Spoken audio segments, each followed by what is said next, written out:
நம்ம வேண்டான்னு தூக்கி போடுற பீக்கங்காயோட தோலை வச்சு இன்றைக்கி அருமையான ஒரு சட்னி ரொம்ப ஈஸியாக செஞ்சிடலாங்க. டிஃபனுக்கு சாதத்துக்கெல்லாம் ரொம்ப சூப்பராக இருக்குது. எப்படி செய்யறதுன்னு பார்த்துலாமா? ஸ்டவ் ஆன் பண்ணி கடாய் வச்சுக்குங்க. இதில் 3 ஸ்பூன் அளவு எண்ணெய் சேர்த்துக்குங்க. நான் இன்றைக்கி ஒரு பீக்கங்காயோட தோல் தாங்க சேர்த்துக்கிறேன்.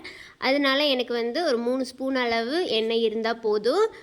இப்போ ஒரு கைப்பிடி அளவு சின்ன வெங்காயம் ஒரு 20லேருந்து 25 அளவு இருக்கும்.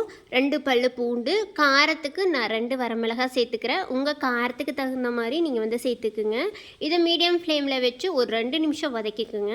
அதுக்கப்புறமா 1 டீஸ்பூன் அளவு கொத்தமல்லி, அரை டீஸ்பூன் சீரகம், 1 டீஸ்பூன் கடலைப்பருப்பு சேர்த்து நல்லா வதக்கிக்கலாம். இது ஒரு பொன்னிறமாக ஆக வரைக்கும் நீங்கள் எண்ணெயிலேயே இது கூட வதக்கிக்கலாங்க. நல்லா வதங்கினதுக்கு அப்புறமா வேற ஒரு பிளேட்டுக்கு மாற்றி ஆற வச்சிடலாங்க. நான் இன்றைக்கி ஒரு பீக்கங்காயோட தோலை சீவி தான் சட்னி செய்ய போகிறேன். அதுவே 4-5 பேர் சாப்பிட்ற அளவுக்கு இருக்குங்க. இப்போ தோலை நல்லா சீவி இந்த மாதிரி கட் பண்ணி வச்சுருக்கிறேன். இப்போ அதே கடாயில் மீதம் கொஞ்சம் எண்ணெய் இருக்குங்க. அந்த வெங்காயம் பூண்டெல்லாம் எடுத்ததும் போக இன்னும் கொஞ்சம் எண்ணெய் இருக்கும். தேவைப்பட்டால் இன்னும் கொஞ்சம் ஒரு ஸ்பூன் அளவு நீங்கள் எண்ணெய் சேர்த்துட்டு கட் பண்ணி வச்சுருக்கிற இந்த பீக்கங்காய் தோலை நல்லா மீடியம் ஃப்ளேமில் நல்லா வதக்கிக்கலாம். இதை ஒரு 3-4 நிமிஷமாவது மீடியம் ஃப்ளேமில் வச்சு நல்லா வதக்கணுங்க. அப்போ தான் பீக்கங்காய் தோலோட பச்சை வாசனை போகும்.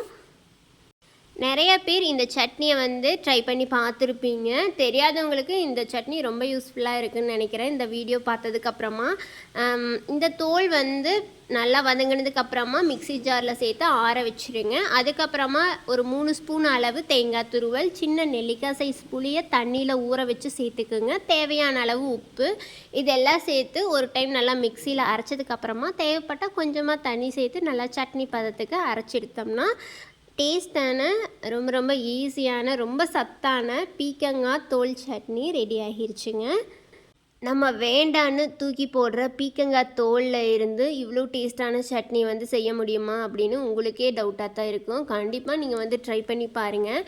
நீங்கள் லஞ்சுக்கு ஒரு டைம் செஞ்சிட்டிங்கன்னா கூட சாதத்துக்கும் யூஸ் பண்ணிக்கலாம், நைட்டு டிஃபனுக்கும் யூஸ் பண்ணிக்கலாம். இப்போ காய்கறி விற்கிற விலைக்கும் இந்த மாதிரி 2-in-1 ரெசிப்பியாக யோசித்து தாங்க செய்ய வேண்டியதாக இருக்குது. பீக்கங்காய் வச்சு குழம்பும் செஞ்சுக்கலாம், தோலை வச்சு இந்த மாதிரி சட்னியும் செஞ்சுக்கலாம். கண்டிப்பாக நீங்களும் ட்ரை பண்ணி பார்த்துட்டு எப்படி இருக்குன்னு மறக்காமல் கமெண்ட் பண்ணுங்கள். அடுத்ததாக வேறு ஒரு ரெசிப்பியில் பார்க்கலாமா?